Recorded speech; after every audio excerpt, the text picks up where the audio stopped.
welcome back to Tea Time with T and N. Today's chapter 16, Finding Peace. I have Nikole Cornejo as my guest. Hi. Welcome, Nikole. Thanks for having me. Of course. So on today's chapter, she's going to share her story on how she was raised and how she's been able to find peace, especially during these hard times during the pandemic, because you live back with your parents. And yeah, she's going to kind of go down that journey with you guys. But, yeah. All right, so let's cheers real quick. Yeah, cheers. Cheers. And today we are having champagne. Yummy. I love champagne. Always a favorite. Yeah. But yeah, if you want to go ahead and get started. I mean, I was really honored when Tiara approached me about coming on the show. I'm a fan, so it was great that you wanted to ask me and see how my story goes. Definitely we were talking about what we wanted to talk about, and I felt something that really, what's the word I'm looking for? Inspired me, or like really stood out in my heart, was talking a little bit about identifying toxic relationships and kind of how to get out of it, where you go from here, right? So a lot of the toxicity that comes from my life, unfortunately, comes with my family, specifically with my parents.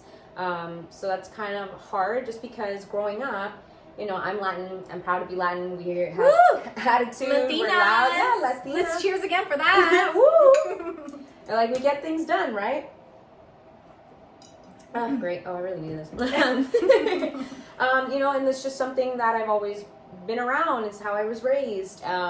So whenever my parents, especially my mother, was really strict on me, you know, we're growing up in the 90s, so like things that might be taboo today weren't so taboo back then. And it's like, oh, that's just how people are. And I never really thought of anything of it. It's like, this is my family. We all have our own issues. And I'm assuming Billy or Marie down the street are the same way, right? But then again, I was a kid, right? Oh, am I going to believe anything different than what my mom and dad are telling me? So growing up, I was always very, very shy. And I know people might think that's ridiculous because they know, if they really know me, they know I'm loud and like to talk a lot. But growing up, I was a like stupidly shy kid and so dependent on my mom. I was always like on her leg, never wanted to be away from my mom. And it was really hard for me to find my voice. And because my mom was so opposite of what I was, she was just very, like a very angry, and unfortunately she's a very bitter person, and it took me years to really identify that in her. She had her own life struggles, and instead of, you know, using that as a tool to be like, okay, this is going to be these are the people who are causing this pain inside me, I don't want to be like them, so let's move forward. Unfortunately, she's just the product of where she kind of came from. Do you have any other siblings, or is it just you? I'm my mom's firstborn, and I have a younger brother with my parents, and then my father has another son, so okay. I'm the middle for him, first for her. Okay. Yeah. Okay. So you're technically the oldest? I'm technically the oldest, okay. in I guess in our initial family unit. And you know, you always want to be strict on the first kid. Yeah. Yeah, you always put so much pressure on the first kid, so I assume this is my role. Especially being a female, I feel like females, because I mean, I'm the youngest, so my oldest is a brother. My oldest is my brother, and I think that has a lot to do with it too. Us being females, our parents raise us differently anyway, and they treat us differently. Besides being the whole Hispanic thing, we definitely get treated differently too. Yeah, like those little, like, what's the word I'm looking for? Double-sided coin, or like the double standards, right? With men, oh, it's okay if my brother has a girl in his room, but as a woman, you can't have a boy in your room, right? So it's like those double standards, and I didn't appreciate that growing up because I was like, well, that's not fair. As a kid, instantly, I was like, how come he gets to do things and I don't? That's dumb. But yeah, growing up, I was really shy. It was hard for me to like make friends and really just find my voice. And my mom would constantly tell me, you're always so sensitive, you're always so crying. And I was like, I don't know how to express myself, right? No one ever gave me these tools to express myself. But the thing is, as I went on and went older, I was starting to identify like, okay, that doesn't seem right, doesn't seem like something a parent should do. And the thing is, I always think back on my life, and I try to analyze myself and think, okay, am I being really dramatic? Typical theater person, right? Am I just being dramatic? Is my life really hard, or I'm just making something out of nothing? But no, as I grew older and I started to realize, yes, my life could be a lot worse. I could be poor or very sick or, having to constantly fight to move forward and live on. But I'll admit, I'm very privileged. I came from a good family, a good background. Daddy gave me everything, right? But I feel like also that in itself was a hindrance on myself. I felt like it stunk me as an adult because I started to grow up and realize little tasks like calling to make a doctor's appointment gave me crippling anxiety. And I'm like, why? Because my mom used to do that for me, or she would always do this for me. So it was like a big moment for me. The first time I just really moved out of my parents' home because I felt like I had to raise myself in this moment because no one ever gave me the tools to, hey, what's the laundry detergent we have to buy? What's the dish soap we have to buy? It was just always there. Which is funny because I know people have talked about that before, right? You learn all these crazy things in school that it's like, okay, how much of it are you actually using in the real world once you move out of your parents' house? Why don't they teach us stuff like that? Like what kind of laundry detergent to use or, whatever the case may be. I mean, I'm going to be honest, I still don't know how to change a tire on my car. Oh, yeah? No. I mean, my dad always did it for me. Shaw now does it for me. But you talk to my sister can literally do anything and everything by herself because that's how she's had to be, and it's true. Like, we don't learn these things. I wish we could have. I wish we had known better to have, educated ourselves on how to do these things before we moved out on our own. I kind of wish, and I kind of hope, maybe someday if I ever get to that point in my life where I have kids and I can be a parent, I would like to hope that, hey, there are going to be life skills in school that they're going to teach you. They're going to teach you math. They're going to teach you spelling. But exactly that. They're not going to teach you home economics like they used to, or simple things. Do they even teach that anymore in school? I think you have to pay more. If you go to private high school to crack an egg. I'm like, oh well, okay, that's where my tax dollars go. Oh my god, that's so true. And I'm just like, okay, so it's the little things that you pick up growing up. But yeah, no, I always thought hey, this is just my life. This is just who my mom is. It is what it is, right? But then you start making friends and you go to their houses and then you start hearing, I think the thing that really started to open my eyes that my relationship with my family wasn't as good as where I wanted to be was when constantly my girlfriends would tell me, my mom is my best friend. And I'm like, what are you talking about, that your mom's your best friend? And it's like, no, I'm serious. I love my mom. My mom will do anything for me and she's my best friend. And I'm looking at them like she's speaking another language to me. And my brain does not compute. How does a mom become a best friend? Because my mom and I just do not see eye to eye on almost everything.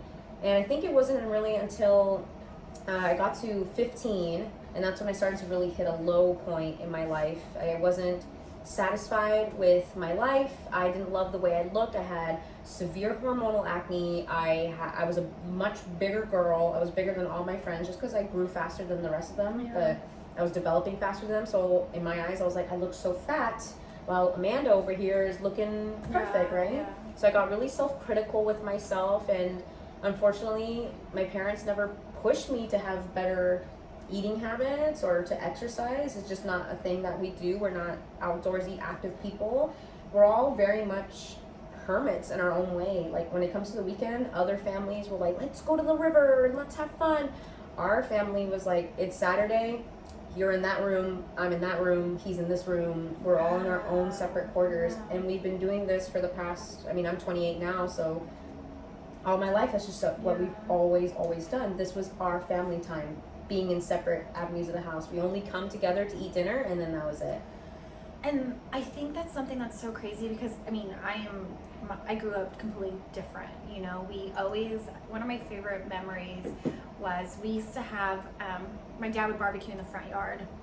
And he would put out the table out in the front yard, super ghetto, I know. And we would have, he'd put out a TV in the front. We'd watch The Simpsons every Sunday. We would eat steak and potatoes. All in the front yard. The whole neighborhood. But it was the thing then, this is early 90s. But it was so much fun because we always did this every Sunday. Another memory of mine is we would go to my dad's family, and this was every Friday. We'd all get Little Caesars pizza because it's cheap, and the Champions is a huge family, and we'd all get together. And now, just hearing your story, it's those things where I'm like, did I take those times for granted? not everyone had that. I know people have asked me over the years, because I am so childlike. I love, Care Bears and unicorns. They're like, oh, did you have a really bad childhood? Like, were you deprived? People ask me that all the time. I was like, are you fucking kidding me? No, like my childhood was so fucking amazing. Like it rocked. Yeah, like colors. It was so good that I think I'm very big into nostalgia, so those memories are good for me, and they help me, and they make me feel like home. So now hearing your story, I'm like, wow, like you just don't realize how other people are raised. Right. You always assume, right? Like every family has their high points and their low points, but you never want to assume like, oh, like you're actually really in a low. It takes other people talking to you and hearing their stories that you realize like, oh dang, oh wow, like there is. And I think that's when I started to also realize there's other forms of abuse, right? Like I'm a big film person. I love watching movies, and I live for the drama. And I remember, I think it was called, I forget the name of the movie now, but it had Mariah Carey in it, and it was about this bigger girl who was really abused by her parents. And I was like, yeah, like my life could be so much worse. It could be just like this movie here, right? But I think what people feel like they kind of miss the point, especially like in the Latin communities, kind of almost like a taboo thing to not go to therapy, right? Like, oh, that's for crazy people. But then you start to realize like there are moments where you just have to, unfortunately, it's nothing to be ashamed about. You need help, right? You need to talk to people about these things. And then I started to realize like there's other forms of abuse besides physical abuse. There's mental and emotional abuse. And I think when I started learning about that was like beginning psychology in my high school years into college, and they started talking about all these things, and I'm like, oh dang, like I'm having a self-reflecting existential crisis right now, because I'm starting to come to terms that like my childhood wasn't as glamorous as I thought it was. So when I was like 15, again, I was like feeling really low about myself, wasn't satisfied with the way I looked, and my relationship with my mother was just not ideal. And I got really self-critical, got super depressed, and it was in that moment that I started to actually have like suicidal thoughts and thinking I would rather pull the plug than deal with this woman one more day, which is such a sad thing to think about, like my own family, my own mother. And I remember, I'll never forget this day, I was like 15, almost 16, sitting in my bathroom just looking and staring at this, like I'm gonna get graphic, but like looking at this shower rod and being like, I could just do it right now. But then I don't know if it was God or what, but I had a moment like someone was talking to me being like, if you go, you'll be fine, but then what will happen to your brother, right? My baby brother. Because unfortunately, my mom is that person that kind of just takes out all her energy and frustrations out on me, and if I was not in the picture, he's next in the cycle, he's next in line. So I told myself, I'm not gonna do it. I would rather take on all this pain that I've been feeling all this time just so my brother would have a great childhood and have a great experience. And it's hard. It takes so much strength. And when you hear, I heard this quote, and I don't remember where I heard it at or where I read it at, but it made the comment that the living is not for the weak. And it's a quote that will stick by me forever, and it's true. Like, you have to be strong to get yourself out of those dark places. And whatever it was, if it was God or whoever who told you not to do this, like, it saved your life. It did, you know? yeah. And in those moments, just think about those poor people who don't have that, who don't have that conscience on the side, right, telling them like, no, there's something greater out there, there's something better out there, life is worth living for. But I mean, that's heart-wrenching, and just thank God that you were able to get yourself out of that. Yeah, it was a moment of, well, thank you. It's a moment of like, your body is literally telling you fight or flight. And I could have easily just took that flight path, but I was like, no, I'm gonna fight. And I also like, it's like I'm a witch or something. I was so in tune, like I knew my brother really needed me.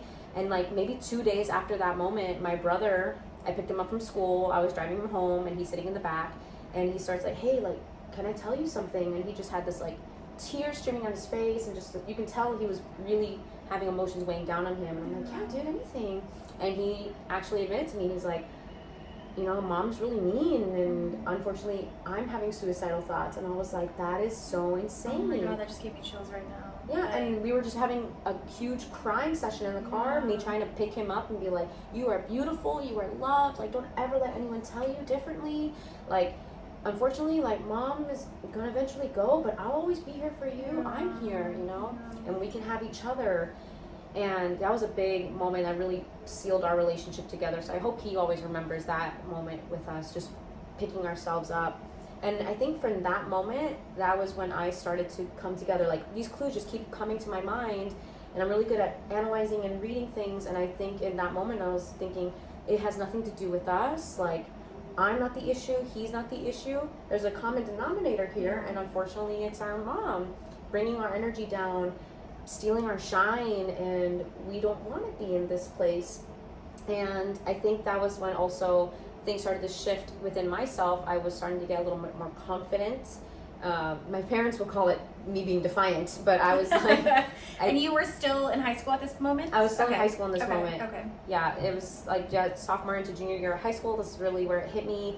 But then it was in college, I made lifelong friends. Like, I met my matches. So my best friends in the whole wide world, Ted and Carmina, literally I tell people, if you were just to slice them down the middle, get one half from each, they make me, because they just know how my brain works, how I come with my emotions, and they empathize with me, and they're my lifelong friends. Like, they're gonna be in my wedding. Like, I love them. I can't even pick a best man or a bride's, like a maid of honor, just because I'm like, I love you both, so you're just gonna do it together and team up together. And that's how much I love them. They're my family.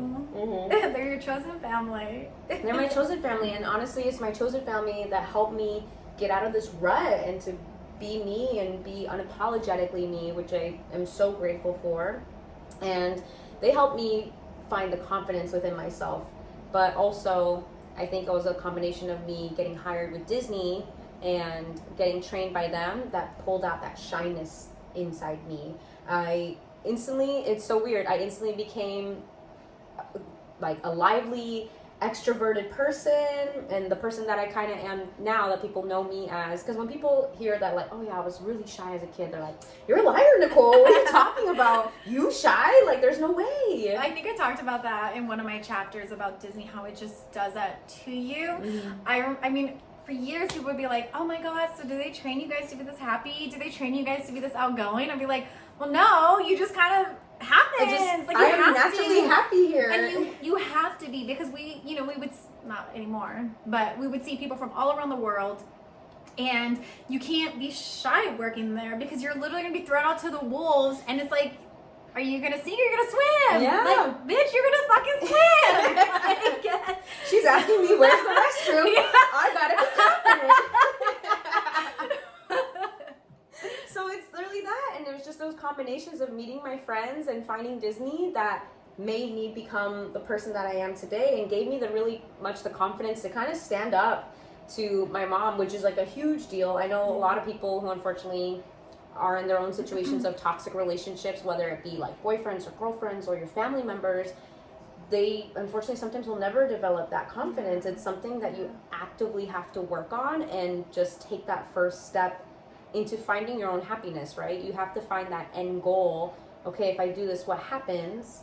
I'm gonna be happy. I'm gonna live my life the way I want to. And so flash forward to a couple years now, I have moved out of my house, and I just felt this overwhelming sense of relief, of peace, that like the one thing that was holding me back is now in my past. I'm not gonna be coming back. I am now living with a great guy that I'm in love with, and everything's gonna be perfect, right? So then 2 years passed, things were not as great. I mean, we're still close, we're still friends, but I think it was just one of those situations of we were better off as friends than we were as lovers.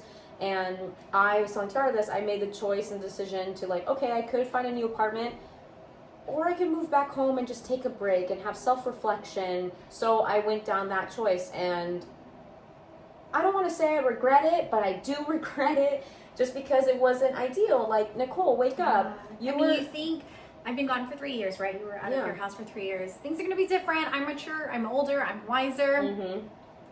It's like going back with an ex that was abusive. like you said, physically, verbally, mentally, whatever it is, it's like going back to them. You want to have that hope. You want that hope to believe that they change. That things grew. are, yeah, that things are going to change. Things are going to be different. But I mean, let's be fucking honest. Like, what are the chances of it actually changing? Yeah. And especially if that person doesn't realize they need that change. So maybe your mother never realized it. You know? She's so rooted in her old ways. Like, she's just, in her mind, she thinks she's like funny. And when I tell her, like, hey, like, you're kind of sassy, like, tone it down, she's like, this is who I am. This is me. Take it or leave it, baby. Like, trying to see it as like a confidence thing. And I was like, no, you're being mean. You're being rude, right? And sometimes you want to talk people off a ledge as much as you can, but they just want to fall into old habits. So that's them. And at first, when I moved back, like, I think she like was very kind to me, just being like, hey, she's going through a lot. She actually went through like a really bad breakup, so I'm gonna take it easy on her. And we actually developed like a friendship. So same thing as you, like, oh yeah, maybe things are gonna be better. But then as time went on, she got comfortable, right? She got like, oh, now Nikki's back, so I can treat her the way I had her. And that's when I started to feel those same feelings that I did when I was 15. And I hated it. And what really killed me, at least when I was living with my parents, I had a job, I had Disney, so I had an escape. I only had to see her at dinner, and then we go back to our little huts, right? But then when the pandemic happened, unfortunately, we were quarantined together, and we had to learn to live with each other, and it was just exhausting having to I don't know, it was kind of a weird process because my mom has always been my mom, but then when the pandemic happened, a reversal was starting to happen. Like, she was starting to act like a little teenager, a little brat, and be like, I get to do whatever I want. And then I had to become the mother to my mother. So it was a big, like, conflicting thing again. And I'm like, I can't believe I have to raise this 50-year-old woman like she's my kid and, like, apologize to people. I'm like, oh, yeah, sorry about her. She's going through a phase. Like, what do you want me to say? Well, and on top of going through the normal pandemic things that all of us are going through, right? Yeah. Like, on top of that, not being able to go where you want to, not being able to hang out with friends or family members, you're dealing with someone who's toxic. You're in a toxic environment. And I mean, that once again, that took so much strength for you to be here today. You know what I mean? Just think of all the people who are out there who might be going through similar things that you're going through and don't have that strength and don't have that courage to speak up or don't have that ability or sanctuary outlet that they can go to. And honestly, it's just what really helped me mentally was depending on my friends and leaning on them because they know me better than anybody else. They know me better than my own family. And they became my counselors. And I remember once, Nick Vento, I'm sure you remember him, I was having a day where I just really got at it with my mom and I needed someone to lean on. And I remember calling him like, hey, how are you? Are you busy? Because I gotta get this off my chest. And I'm in the middle of this car on the 91 just venting about things. And because he knows me so well, I consider him not only a great friend, but a mentor. And I'm like, hear me out. This is my situation. Like, am I being the jerk? Am I the one that's not like progressing in this conversation? And he's like, no, dude, from my understanding, looking from the outside in, like, it sounds like these are the situations that is happening and what you need to do to overcome it. And I think it just gives me so much peace having friends that I can be confident and rely on, because not many people know about my relationship with my family. They probably think, oh, it's polished and perfect, right? But in reality, we have our own struggles. So it really helps me to know that I have these really close niche of friends that I can lean on them, tell them the craziest stories that my parents have done or things, and they're like, yeah, that's Nikole, that's her life. And it's like a sitcom, but no one's laughing. So it's just something that I have learned to grow. And thankfully now I'm moving back out of my parents' house with a new love. And honestly, I am just so ever eternally grateful to Jake because he got me out of some hard times. And I remember hitting like lows during the quarantine to the point that I even thought like he's gonna leave me. Like, this family is just too much. I'm being too much. I'm now being irritable around him when he's just trying to help me. And I was like, I gotta tone it down. He's gonna bounce. But he's like, no matter what you do or say, I'm here for the long haul. And it just really like made me cry one day just because I was telling him, I don't deserve you. You need some girl who's like peppy and like a rainbow in itself and loves to like be active and work out and go out and have fun. And he's like, no, I found it and it's you. It's just, and the way he likes to describe it, he's like, you've always been a rainbow. It's just right now you're kind of unfortunately in a little rain cloud right now, but it rains in order to help flowers grow, and you're just in this process right now, and eventually you're going to get out of it and we're going to do great. And now we're in this process. Now we're moving, and I really just want to do everything in my power to make him happy because he makes me so happy. Yeah. So, cheers to you, Jake. Cheers. And I think that's so great because you do have him and you have your friends and you have those people that you can turn to, and like we've said already, you have your chosen family to get through this. So, do you think you have found your peace, or are you still continuing to find it? I think I want to say with every new life experience, there's always some form of a hurdle, right? So right now I've overcame this hurdle, but there's always going to be challenges as life goes on. Life is not perfect. So I feel like I'm just in this perfect moment of constantly finding new peace depending on what you're going through. And yeah, I wish my life could be something as simple as like, people ask me all the time, well, if you don't like your family so much, if they're so mean to you, why don't you just cut them out? And I'm like, it's not that simple. And like, you're there for no matter what reason, you're always there for family. And it's just not something we do in our culture, that we cut people out. I mean, yeah, you can distance yourself and, call them every now and again. I think the first time I moved out, I think I talked to my mom maybe like once a month. Oh, yeah. And I talk to my mom every single day. Yeah, like, she would wish I would talk to her every day. I've been out for 12 years, and I legit talk to my mom every single day. Even when we fight, we eventually make up. But it's usually me, because she can't ever say she's sorry. Yeah, no. Ever. It was always me being the one to call, and I'm like, okay, I should call just to call. But it was never this moment that I was like, oh, I really want to talk to my mom. So where are you at now with your mom? I know you are probably feeling better because you know there's an outlet, right? You see the light at the end of this tunnel is you're moving out in a month. But do you feel that your relationship with your mother could ever get better, or do you think it's just going to continue being the way it is? What's funny is that recently I had to have a really big sit down heart to heart with her and kind of just talk to her and be like, yo, I think you need therapy. And it was hard. It was a hard pill for her to swallow. She did not take it well. But I think she's now finally coming to terms of, hey, I think I really do need some help, because unfortunately she doesn't have friends that she can rely on. Her mom passed away, and that was her world. She could talk to her mom about everything, and she's no longer with us, so she kind of feels lost. And I get it, and I want to help her. After everything that she's done and our relationship, I want to help my mom. But yeah, so I think we're selling her on the idea of actively talking to a counselor and seeing where that takes her. But I think it's just, for us, it's one of those relationships, distance makes the heart grow fonder. We're better apart than together. I think now we're at a point where we can grab a lunch and be calm and collected. That's good. Which is good, but I'm just grateful that that's the path that we have with each other, because it could have gone a different way, right? Yeah. So is there anything else you want to kind of finish up with? We're almost at our time mark, to kind of let the viewers know, maybe people who are going through the same thing, maybe people who are continuing having those fights with their mom or their dad, or maybe even a sibling, and what they can do to kind of overcome it and find that peace.